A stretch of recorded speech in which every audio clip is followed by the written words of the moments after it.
तो परमेश्वर कबीर साहब जी ने फिर आप जी को संदेश दिया है कि पूरे गुरु की शरण में आने के उपरांत आप जी ने कैसे उसके साथ व्यवहार करना है और पूरे गुरु की क्या महिमा है, कितनी वैल्यू होती है पुण्यात्माओं परमात्मा के पाने में। ये जो हमारी रीति रिवाज हैं ये भी बाधक हैं। परमेश्वर ने कहा है कि मन कर धीर बांध ले रे बौरे और छोड़ दे न पछलों की रीत। अब जैसे कल या आज जैसे भी राखी का त्योहार था, रक्षाबंधन का त्योहार था, इस रक्षाबंधन की क्या आवश्यकता है, क्यों इसको हम मना रहे हैं? ये काल के चलाए हुए अपने इस टाइम पास करने की खातिर, टाइम वेस्ट करने के लिए और हमें पीड़ित रखने के लिए एक ये रीति बना रखी है। अपुणात्माओं इस ज्ञान से परिचित होने के बाद हमारी आंखें खुल जाती हैं और जो समझदार बच्चे हैं वो इस बात को स्वीकार कर लेते हैं कि संत जो कहते हैं परमेश्वर का आदेश होता है, तो फिर वो स्वीकार कर लेते हैं, फिर वो समाज की नहीं मानते।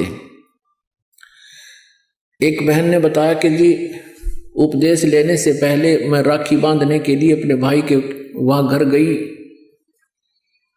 वही रक्षाबंधन का दिन भाई की इंतजार कर रही थी। दुर्घटना के अंदर भाई की मृत्यु होगी, उसका शव आया, टक्कर मार मार कर रो रही थी। अब रक्षाबंधन का उद्देश्य क्या है कि भाई राखी इसलिए बांधते हैं कि वो हमारी रक्षा करेगा। और भाई की रक्षा कौन करेगा? हमारा रक्षक कहते हैं, जो रक्षक है उसको हम भूल चुके हैं। हम सब का रक्षक कबीर साहब है, कबीर परमेश्वर पूर्ण ब्रह्म परम अक्षर ब्रह्म। हम सब ने भाई और बहनों ने मिलकर परमेश्वर कबीर जी का रक्षाबंधन बांधना चाहिए, राखी, ताकि भाई और बहन दोनों का रक्षक हो जाए। कबीर साहब को रक्षाबंधन कैसे बंधेगा? हम उसकी शरण में आ जाएंगे और जो जाकी शरणा बसे ताको ताकी लाज, जल सो ही मछली चढ़ जा बह जाते गजराज। हमने अपने परमात्मा को राखी बांधनी चाहिए। और दूसरा एक और दुख पैदा करती है ये रक्षाबंधन का दिन, जिन बहनों का भाई नहीं, अब वो रोती हैं पिछले कमरों में बैठ कर अकेली, आए हमारा भाई को नहीं, हम किसके राखी बांधेंगे?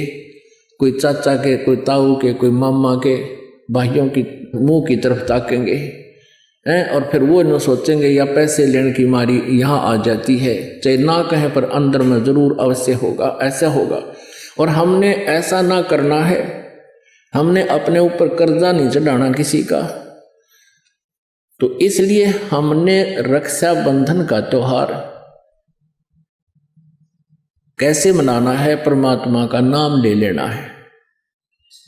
और फिर ये 10वां दिन यहाँ त्योहार होता है, सत्संग होता है, इसमें आकर के हमने इस परमात्मा के ज्ञान को सुनना है।